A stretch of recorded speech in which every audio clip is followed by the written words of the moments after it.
Bruce Toussaint, Europe 1 matin. 7h54. Bonjour Jérôme, Commandeur est avec nous. Bonjour à tous. On revient sur les propositions de François Hollande, c'est l'info du jour, c'est vrai ? Exactement, cher Bruce, cher Julie, c'est le Parisien aujourd'hui en France qui dévoile ce matin le projet présidentiel du candidat socialiste. 60 propositions pour François Hollande. Alors chaque programme porte un nom. On se souvient du pacte présidentiel de Ségolène Royal en 2007, du fameux « Je m'engage » de Jospin en mars 2002, qui deviendra en avril « Je dégage ». Il n'y a que 3 lettres qui ont changé.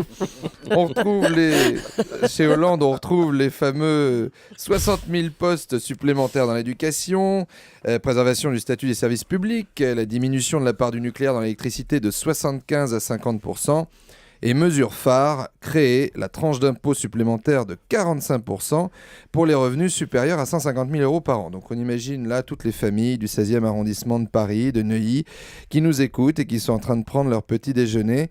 Ça veut dire quoi, papa, être taxé à 45%? Écoute-moi bien, mon fils. Il va falloir être fort. C'est très grave ce qui se passe en ce moment en France. Il y a un monsieur à lunettes qui est très très méchant. Pour t'expliquer, avec ses amis, il veut prendre la moitié de ta chambre. Donc nous allons en Suisse pour de très très longues vacances. Sans billet retour. On pourra payer en liquide en Suisse ? Oui, on fait que ça. Alors sur le salaire du président, on se souvient que Nicolas Sarkozy avait passé les émoluments présidentiels de 8 à 20 000 euros. François Hollande propose de rebaisser tout ça de 30%.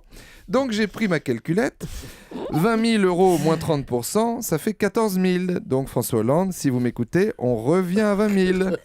On nous la fait pas, là, ni vu ni connu, je t'embrouille.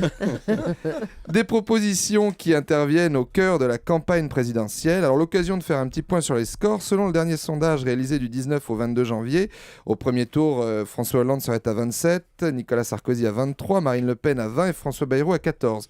Quant au fameux risque d'émiettement, dont avait pâti Lionel Jospin il y a 10 ans, on ne peut pas dire qu'il soit d'actualité puisque Villepin, Dupont-Aignan, présent dans nos studios, Nious, Artaud, Boutin, Morin, Poutou, Chevènement et Lepage sont tous entre 0 et 1. Donc là, c'est plus un émiettement, c'est même plus des miettes, c'est de la chapelure. Donc, messieurs, dames, si vous m'écoutez, faites comme les usagers de la SNCF, regroupez-vous. Ensemble, vous êtes plus forts. Une coalition Boutin-Artaud-Poutou. On passe à un 3. Corinne Lepage, qui vient avec sa belle-sœur qui a fait un taboulé. On passe à un 4. Frédéric Nious, le chasseur, il nous ramène du sanglier. Alors attention, c'est une viande forte, qu'on prévoit quand même 2-3 steaks hachés pour les gamins. On passe à un 6. Et moi, je suis pas candidat, mais je veux bien amener 2-3 samoussas au curare. Non, vous y toucherez pas, monsieur Chevènement. Oui, je sais. Vous avez fait une allergie au curare il y a 15 ans. Ah oui, sans vous, on repasserait de 1,4 à 1,3, on serait mal, Ah non, c'est sûr.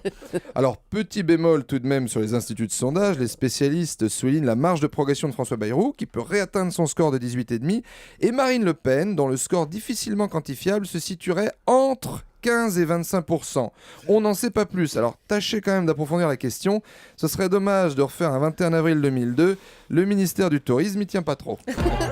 Merci beaucoup Jérôme, à demain et on vous retrouve tout à l'heure chez Michel Drucker bien sûr à 10h30. Dans un instant, Laurent Cabrol.